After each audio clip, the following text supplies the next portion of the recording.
My father had just passed away, and my mother wanted a new start, a fresh start in her life. And all of a sudden, pretty much overnight, my whole life changed. Tell a few people, like right now I work in corporate, and I sort of have shared my story, and people are like, oh, I never would have guessed, I thought you were born here. Hi, my name is Caroline, and I'm here to introduce you to a series of conversations and interviews with young women sharing a chapter and defining moment of their life.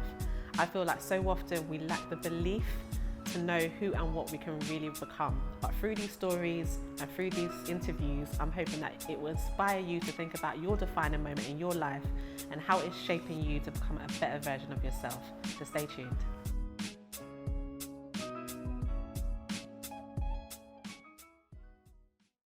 All right, so I'm joined by the beautiful Miss Faith in this city today. Such a pleasure to have you.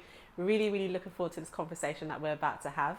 Raining from the Sunshine City, Harare, in Zimbabwe, for people who don't know. Yes. But I know that there's so much more to you than where you come from, and we're going to delve into it. We're going to delve into your story a little bit. So chapters. Can you tell us a defining moment in your life and how it shaped you for the better? Yeah, sure. So first of all, thank you for having me. For those of you who may not know, and as you've mentioned, my name is Faith in the city. And of course, I am from Harare, Zimbabwe, as you've mentioned, born, but actually raised and flourishing in London. So that's my story. And we'll talk a bit about that, I'm sure, in moments to come. But yeah, really glad to be here and glad to be part of this conversation, and really glad to be part of something that is progressive, having conversations and sharing our stories, which is something that I'm really passionate about, and we can delve more into that in moments to come, I'm sure. But I suppose for me, a defining chapter, I've got a lot of defining chapters at this stage, I think, in my life, but I think in particular was that transition that I made from moving from one country to another. So I was born in Zimbabwe, as I mentioned. However, I then moved and relocated to London when I was 10 years old. And that's obviously quite a big change in one's life. At the time, my father had just passed away, and my mother wanted a new start, a fresh start in her life. And all of a sudden, pretty much overnight, my whole life changed. And that was quite, I think, for a 10-year-old, quite a difficult, time and season in my life. Really having to kind of adjust and adapt to a new country. It was very like this, like it is tonight, a December evening, very cold, landing at Gatwick, and it was just like, where am I? Like, what is this? Where is this? And then it's pretty much, however, nearly 20 years ago now, that sort of just moment by moment kind of realizing what my life can now be and has become, which sometimes feels like a bit of a fairy tale, but all the same, it really is an incredible experience that I've had at this stage in my life. Yeah, that's amazing. So transitioning from born and bred in Africa, Zimbabwe to be specific, Yes. coming to the Western world, Great Britain, London to be specific. How was that transition for you? And of course, I know that you've grown up here, so you your life is pretty much here. But I guess as a sort of child, that's what you were then. Yeah. And now obviously evolving into a woman now in the UK. But how was that transition, and how was it the difference in terms of the culture as well, and really just finding your feet in this country? Yeah, that's a really good point. I think the best way I can describe it is literally the first day that I came to this country. I was at the airport and my mum had gone elsewhere, and I was kind of lost and looking for my mum. So I saw a black male at the airport, and I thought, oh, someone who looks like me, because obviously it's the first time I'm surrounded by Caucasians and other races, so it's all a bit, so I saw a black guy, I just went up to him, but I started actually speaking in my language and asking, have you seen my mum in Shona? And the guy just looked at me like, who's this kid? And my mom came running. I remember she was like, don't talk to strangers. So I think from that moment on, it was really evident. That is yeah, so literally, I'm not going to say it now on camera, but I basically just spoke a completely different language because I assumed, and I just kind of thought, well, all black people are Zimbabwean. Yeah, like that's I what was you knew. aware of other cultures, but that's what I knew. And so, again, although we were on the plane, it was like you're making this life change. I think day by day, there were different scenarios from the food, the weather, the language. There were so many shifts and adjustments that I had to make personally to really kind of adapt to what was going on around me. And I think, throughout sort of early years in school and sort of growing up secondary school and college, it really took me a while to kind of adjust to the changes. And although, I was there and you go to school and you grow up, it really took me a little while to kind of adjust. Yeah, absolutely. You spoke about your language there, and I just want to touch on that for a minute. Okay. Because I know what you do now and how you use your voice and the power of your voice. But of course, I know that English probably wasn't your first language, right? Well, that's interesting. The interesting thing about Zimbabwe is that we were colonized by Great Britain. Yeah. And we gained our independence in 1980. So we're a fairly young country. So growing up and going to school, you had to speak in English. And so I went to a school that was a mixed school. Right. So we kind of had, white teachers, black teachers, and that sort of thing. So I was kind of aware of the expectations of what, an English speaking country would entail. But I think practically, so my accent was very different. I remember I went to school in North London in the borough of Haringey. It was a decent school, but the area not so much. And I sounded different, and automatically people were kind of picking on me and pointing out my difference. And I think if anyone's watching this or listening to this, what I would like to highlight is that point about difference. Absolutely. Because I think for me, it's quite an interesting turn of events, because the one thing that I always wanted to change about my life and my story is how I sound and speaking. Like, I never wanted to speak up. I always wanted to be on mute. Like, I hated the way I sounded. I did everything to change. So what I would do is, if I'm traveling on a bus or at school, I would really just listen to how the other kids sounded, and then I would almost just mimic how they sound. So I'd be watching TV, and the way kind of my brain works is that you can kind of just flip it. Yeah. So when I tell a few people, like right now I work in corporate, and I sort of have shared my story, and people are like, oh, I never would have guessed. I thought you were born here. Your English sounds so whatever they say.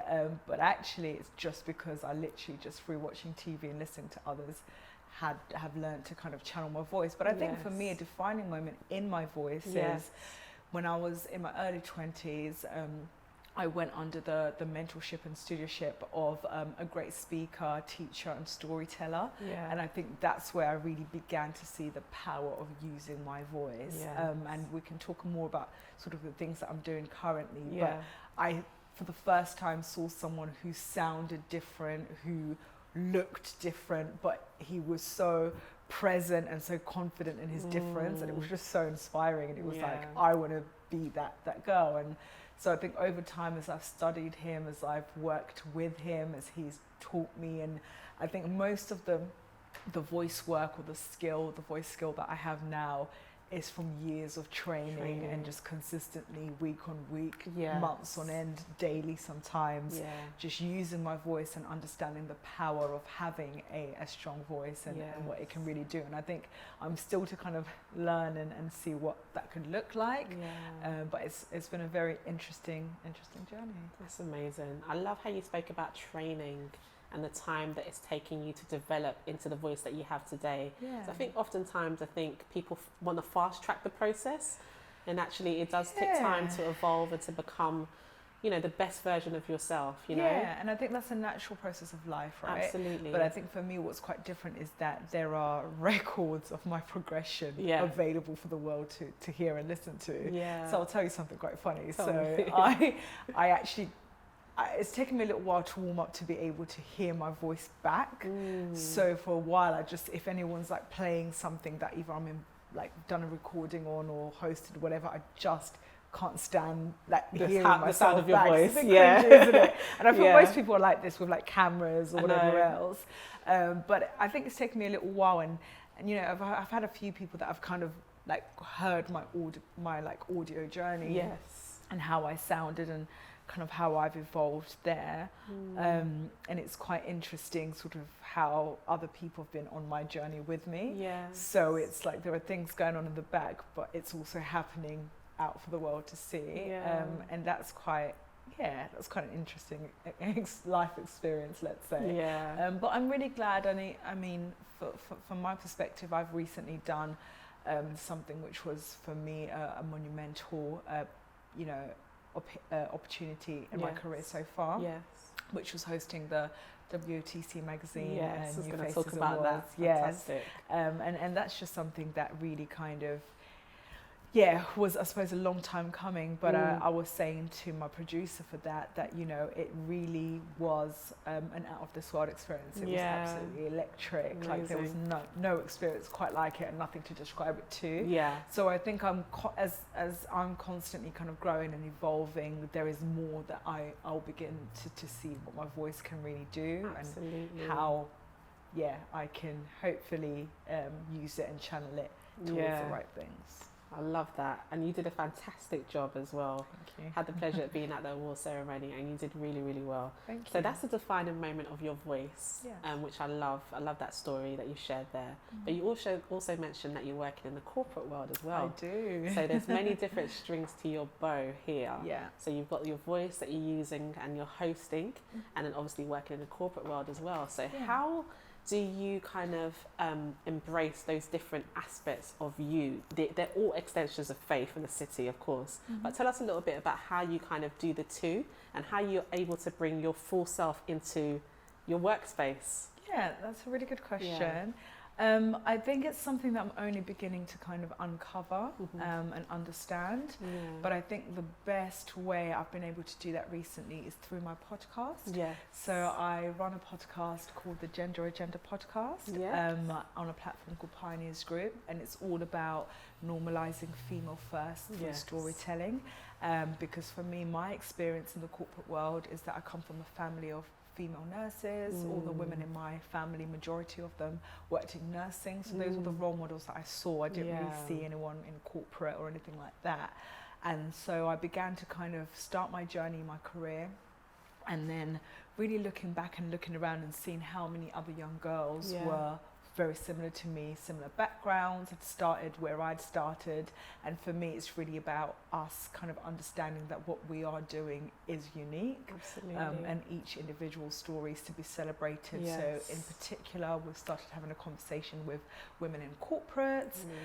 So I've got girls on there that work in corporate law firms, investment banks, wealth management firms, but also in engineering, construction, and just really showcasing that women are diverse. We've got talents, we've got skills, and embracing that and being confident in that and owning whatever it is that you're passionate about. And it's been an absolute pleasure to have these conversations with these young girls, and I've been inspired by the stories that I've heard as well.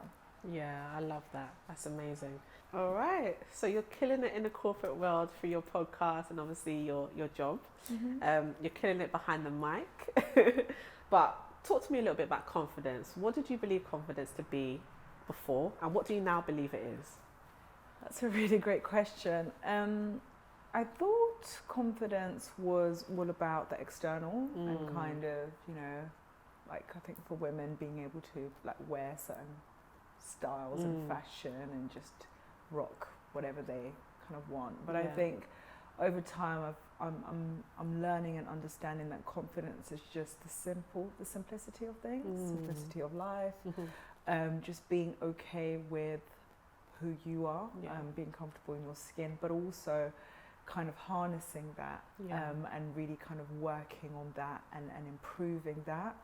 And that's a journey that I'm on myself. I think sometimes, someone said to me on the back of the NFA Awards, for example, that, you make it look so easy, like you were great, but actually upon reflection, it's taken me a while to get to that stage of consistently kind of like reviewing, reflecting, how can I improve, how can I get better, but also just kind of really focusing on the things that work for me. I think I definitely had a period where I felt like I was being experimental and wanted to try out different things, but again, upon reflection and from having friends and a support system, but most importantly mentorship, to be able to kind of say, actually, this doesn't quite fit you, or this doesn't quite suit your profile, but this works, and kind of having that feedback system. Because I think, you know, ideally in an ideal situation, your parents are almost meant to be that mirror that give a young lady or a young woman that confidence, and that just wasn't there for me. Losing my dad and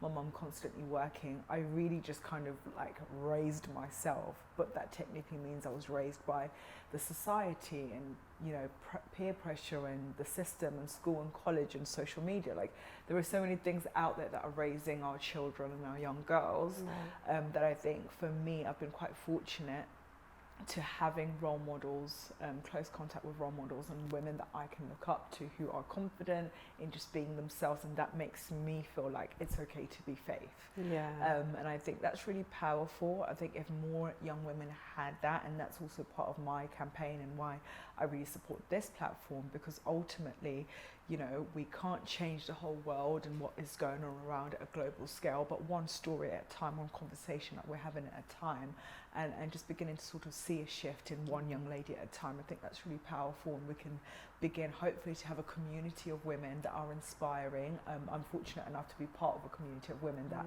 are killing it in their various businesses and fields, and you can see that they are not affected by the pressures of the world and the pressures of social media, but actually are using those platforms to spread influential and positive messages. And that for me is what confidence can really become. You can use it as a tool to really inspire people. You can really use it as a means to tell stories, but most importantly to show other young girls that they too can become whoever they're meant to be. I think beforehand I would have thought that confidence is about having the balls or the courage to become like someone else. But I think it's the ability to be able to look at what else is out there, but ultimately come home, so to speak, to yourself, and really just kind of like harness on that and then hone in on that. I love that. What 3 words would you use to describe where you are right now? Sure. I think this season is definitely about intentionality, curiosity and play, I think is another one. And then I also think order. I think intentionality, you know, in my 20s, I was quite experimental. It was just kind of like a flyby, like let's see what works, let's see what doesn't. But I think I've just recently turned 29, and it's kind of that phase in my life where I'm looking back on things that worked and things that didn't. And I think going forward, being intentional is a very important part of this season for me, and seeing the power of it. I've seen people that, because they're intentional, they've got certain results in their life, and that's really made me think of like where I would like to go and get to and how to do that. And I think being intentional is a core part of that. I think curiosity and play, because if you know me, you know that sometimes I can be quite serious and very hard on myself. And I think that's just a fundamental part of who I am. Because of where it is that I know I can get to. But I think to be able to really kind of explore and be creative, you need to have curiosity, you need to have play, and just kind of letting your hair down and just really experimenting and seeing what's out there, and opening up my eyes to wonder. I think for a very long time I was quite sheltered, and I only had a certain perspective based on, you know, working in corporate. But I think over the last year and a half, especially since COVID, we've spent a lot of time on social media, and all of a sudden the world feels smaller, but because of that connectedness and that ability to reach, you know, a globalized world, I think that's making me a lot more curious about what else is there that I can incorporate into the projects that I'm doing, into my own lifestyle, and just being more open-minded. I think that's another one. And the final one is order. I think, again, similar to intentionality, I think there are certain processes and steps that I think I missed out on in life, and I think I'm really just kind of, before I sort of pivot and go further up, I think I'm really trying to kind of just correct things and make sure that things that need to be set in order in my life are set in order, so that we can go higher and bigger if we need to. Yeah. There's a scripture that says, if the foundation is faulty, what can the righteous do? So that's really what I mean about order, because you can have all the glitz and the glam, but if the core things, the core foundation isn't set, then it's going to be quite difficult to have a lasting legacy. And that's really what I hope to do and kind of embark on in years to come. But that foundation really needs to be set. So that's what I'm up to. Wow. Wow. Order and intentionality. Those two words really stood out to me. So I guess kind of looking to your future, I'm even excited for you.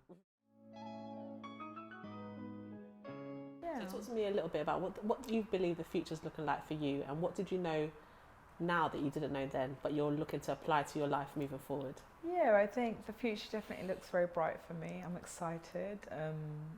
Every day I wake up and I'm excited. And I'm kind of thrilled, and it's just like, what else? What's next?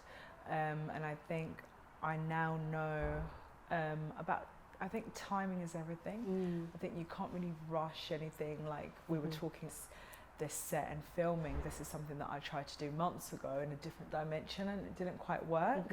But I think that was life's way of telling me that not yet. So I think I just not rushing anything, just kind of like knowing and understanding that, you know, there's the right time for everything, and not going ahead or not being too slow, but just having that kind of pace in life. I think, you know, people get into the rat race of the corporate world and trying to get on a corporate ladder and a mortgage ladder and a relation, so many snakes and ladders, as they snakes say. and ladders. And I just kind of in that season and space where it's kind of like, whatever we're doing now, and then whatever comes next. Whatever that looks like, I certainly know it will be great. And I have that confidence because of the people that I have around me. I have people in front of me that when I met them 5-6 years ago weren't anything that they are now, and they're constantly evolving. And being around that kind of environment pushes you to know what your future will look like, not can look like, but I think will look like, but also it kind of fills you with that confidence. Because I think going back to the story that we began, you know, when I was a child, there was lots of uncertainty and lots of loss and a lot of pain there. And I think, you know, at this stage, it's kind of like shaking all of that off, healing through all the necessary chapters. And then you can really look at life through a completely different lens, and you see possibility, you see opportunity, and that's just very exciting. Who is she to you? Who is she to you? She is Faith. She is not afraid to make mistakes. She learns from her mistakes, and she grows, and she comes back stronger. She is courageous, but she's also vulnerable. She is everything that I think every young girl dreams to become, and she believes that she can become it, and she has faith that she can become it, and she does. She does exactly what it says on the tin for her, and she's not competing with anyone. She's competing against herself, and she's constantly evolving daily to become better. And she shows herself kindness and others kindness too, and she is consistently learning how she can leave the world a better place in her own unique way. I think that's who she is. I love that. We can't let this interview end, actually, without you speaking a little bit of Shona to all our African Zimbabwean queens who may be listening, and for anybody that may have a similar story to yourself, coming from Zimbabwe, transitioning into the UK. Can you say a little uplifting message in your language? I can try. Yeah, go for it. What can I say? I just want to say, I mean, anything is possible. Kana mune muri, kana mune family, muna mwari, hapana chinoitika, hapana chinoitika kwa muri, kune muri yenyu, chamusingagoni